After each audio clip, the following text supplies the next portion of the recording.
Je suis Nell. Venez avec moi, je vous emmène dans le monde magique des ostréiculteurs.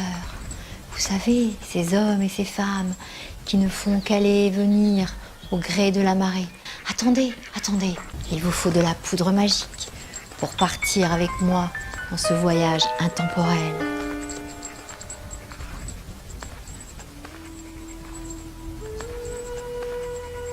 Au néolithique, les hommes étaient cueilleurs, chasseurs, pêcheurs, lorsqu'ils découvrent au fond de l'océan une huître toute plate, oh, pas plus grande que ma main, heureusement, mais de bonnes huîtres bien charnues. Alors ils commencent à les manger.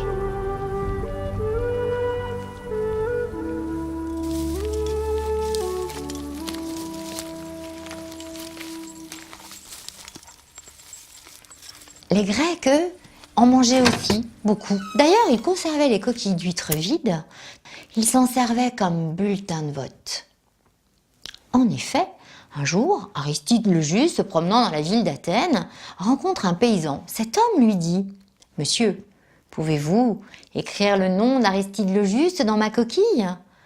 Aristide le Juste le regarde et lui dit « Mais pourquoi voulez-vous ostraciser cet homme ?»« Mais parce qu'il est trop juste, » répondit le paysan. Alors, Aristide le Juste écrivit son propre nom dans la coquille d'huître. Il sera banni de la ville. En effet, ostracisme, ostréa, ostréiculture, cela vient du même mot, cette même racine qui veut dire huître. On bannissait les gens en écrivant leur nom dans une coquille d'huître. Mais ceux qui vont tout changer ici, ce sont les Gallo-Romains. Lorsqu'ils arrivent et qu'ils découvrent l'île d'Oléron, ils vont creuser des chenaux, ils vont creuser les salines, les premières salines de l'île. Ils emmènent aussi avec eux, tout simplement, du vignoble.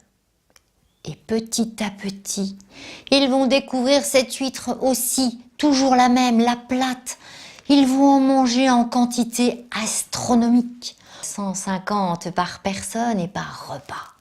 D'ailleurs, dans les villas enfouies, on va même retrouver des pièces spécialement conçues pour pouvoir les vomir. Alors vous me direz, mais pourquoi mangeait-il autant d'huîtres? Mais tout simplement parce que l'on pensait qu'à l'époque, elles étaient aphrodisiaques. Alors on mange, on mange. D'ailleurs, ils allaient même jusqu'à en transporter pour les manger plus loin encore. Mais pour pouvoir les transporter, il fallait trouver des techniques. Alors on va appeler ça la technique de trompage. Oh, c'était simple, ils prenaient leur bateau, des bateaux qui n'allaient pas bien vite forcément. Ils mettaient les huîtres dans les paniers et de temps en temps, pendant le voyage, ils les trempaient dans l'eau de mer. Elles arrivaient bien fraîches à table. Jules César d'ailleurs les adorait, il en mangeait énormément lui aussi. Et au fil du temps, on en mangea et on en mangea et on en mangea encore et encore. Quand tout à coup, on arrive au Moyen-Âge, moi, à force de marcher dans le temps, je finis par m'asseoir dans une auberge. Je commande une assiette d'huîtres, bien sûr, toujours la même, la plate. Vous savez, celle dont je vous parle depuis le départ. Quand tout à coup, j'entends une voix qui me dit « Nell, Nell, que manges-tu là ?» Viens chez moi voir tout ce que j'ai dans ma grotte. J'ai fait le tour du monde et j'en ai découvert plus de 200. 200 coquilles d'huîtres différentes? Eh bien, Louis XIV avait un doute. Il pensait qu'on voulait l'empoisonner car elles étaient vertes. Alors il les faisait goûter à chaque fois qu'il en mangeait. Un jour, lors d'un grand banquet, il y aura les fameuses huîtres plates, celles que l'on mange avec grande abondance. Malheureusement pour Vatel, son maître d'hôtel, la marée n'arrivera pas à temps. Vatel se suicidera.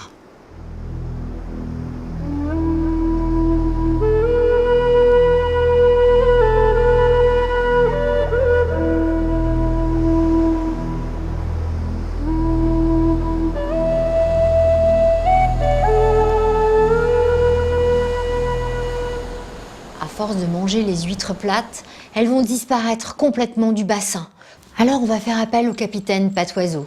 Il partira de la porte des pêcheurs au château d'Oléron afin de se rendre au Portugal, récupérer des huîtres. Seulement voilà, son petit bateau vapeur va être obligé de s'arrêter en cours de route entre l'estuaire de la Gironde parce qu'il essuie une grande tempête.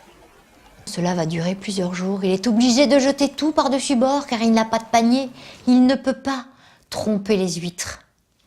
Alors il rentre chez lui, pensant avoir échoué. Quelques années plus tard, on commencera à apercevoir sur les rochers des petites taches blanches, pas plus grandes que mon petit doigt. Ce sont les premières huîtres portugaises qui arrivent dans notre bassin. Alors, Napoléon III décidera d'envoyer Victor Coste à la recherche de ces petites huîtres. Celui-ci les observera, rencontrera Ferdinand de Bon qui, lui, va réaliser un plancher en bois recouvert de fagots. Ils le jetteront par-dessus bord, le mettront en pleine mer et attendront. L'ostréiculture vient de naître. Ils comprendront très très vite que les huîtres se reproduisent entre le mois de mai et le mois de juin. Bien sûr, elles se fécondent dans l'eau de mer, évidemment. C'est là qu'on les appelle laiteuses.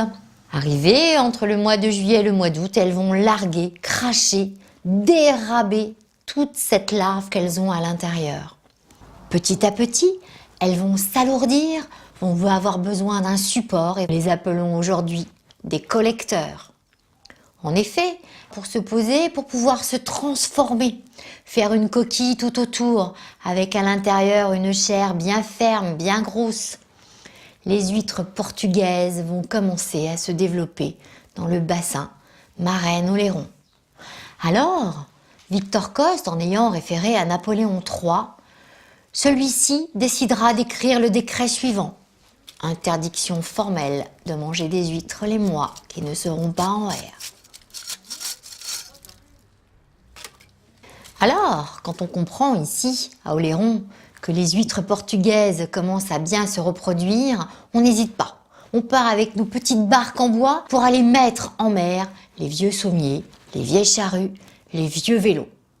Tout le monde veut devenir ostréiculteur, même le coiffeur. Mais voilà qu'en 1970, alors qu'on est en pleine révolution ostréicole, les huîtres vont avoir une épizootie qui va détruire tout le cheptel portugais. Alors évidemment, c'est une crise économique sans précédent. Il faut vite trouver une solution. Alors on va faire appel à un autre pays. Celui-ci est le Japon. 1 tonne de naissains nous arrivera par avion. Tout de suite, on va les mettre vite dans des pochons, dans des paniers. On va les mettre en mer, on attend que ça. Seulement voilà, l'huître japonaise pousse en longueur. Elle est longue, mais à l'intérieur, il n'y a rien à manger. Mais qu'est-ce que c'est que ces huîtres? Alors, on se rendra compte très vite que la dentelle de l'huître est très fragile. Et que lorsqu'on la contrarie un petit peu, eh bien, elle est moins longue, elle est beaucoup plus creuse, beaucoup plus jolie et surtout beaucoup plus charnue. C'est formidable, nous allons pouvoir enfin à nouveau avoir de la belle production.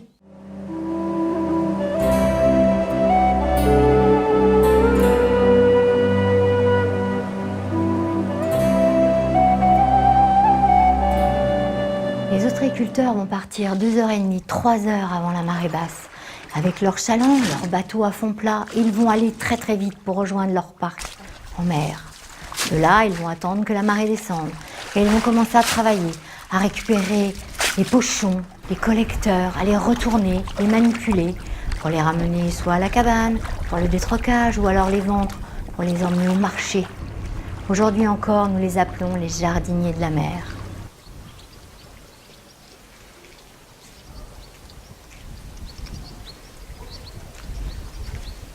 Au début du XXe siècle, on va avoir des cabanes avec des planches complètement irrégulières. On clouait des bandes de goudron dessus, on rajoutait une toiture un petit peu plus lourde que l'ossature et on pouvait travailler à l'abri. Les femmes détroquaient à la main, sans gants. La maladie à l'époque était le panari. Voici l'outil que l'on utilisait et que l'on utilise toujours. La démâchoire qui permet de détroquer, de séparer les unes des autres les huîtres, une par une. Bon, un travail de titan, certes. De plus, elle partait à la côte, à pied. En sabots de bois, elle s'entourait les jambes de bandes de cuir. Mais elle portait aussi la coiffe, la quichenotte. Mais surtout, elle portait le pantalon. Attention, ce métier reste quand même un métier difficile, où on est dans l'eau toute la journée, où les outils n'ont pas vraiment changé. mais on va réaliser des machines qui vont nous permettre enfin de pouvoir mieux travailler. Eh bien, on va commencer par le chaland. Ce bateau à fond plat qui n'est plus en bois mais en aluminium avec un moteur très puissant qui peut porter des tonnes d'huîtres. Et puis aussi la machine pour trier les huîtres. C'est bien plus simple que de les trier à la main. Et puis cette énorme machine qu'on appelle la grande bouilloire. Cela permet de se débarrasser des parasites. Les petites moules, les bigorneaux-perceurs et autres parasites qui viendraient empêcher la croissance des huîtres. Attention, 2 secondes, pas plus, sinon elles sont cuites.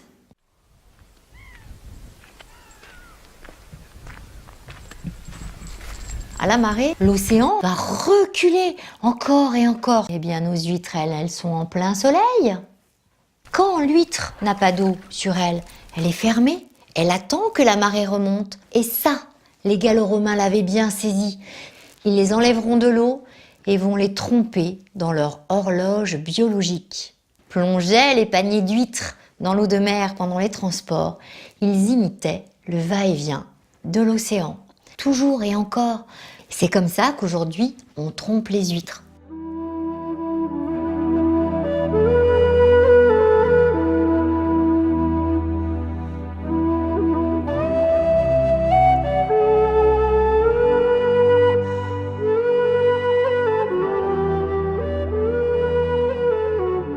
Mais revenons un petit peu à l'histoire des huîtres, les fameuses fines de Clères. Un jour, un saunier décide de prendre quelques huîtres dans sa besace et s'en va travailler sur sa saline.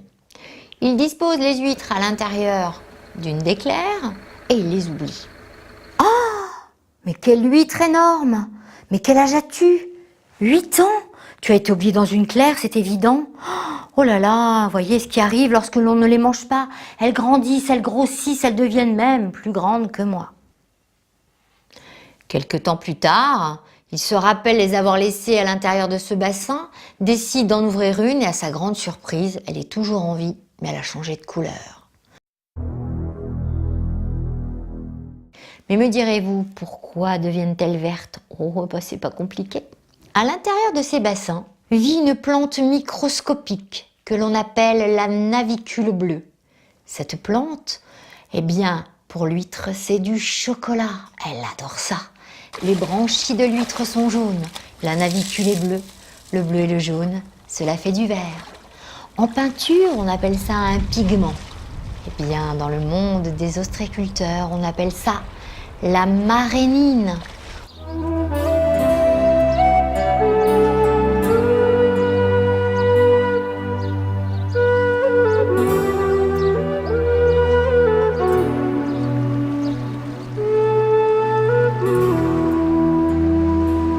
Au début du XXe siècle, ma grand-mère confectionnait des paniers en osier. On mettait des huîtres, de la fougère, des huîtres, de la fougère, et encore et encore. Alors un jour, ma grand-mère deviendra amie avec une Parisienne. Ma grand-mère a souhaité lui offrir un joli cadeau pour les fêtes de fin d'année. Elle referme son panier et va tout envoyer par le train.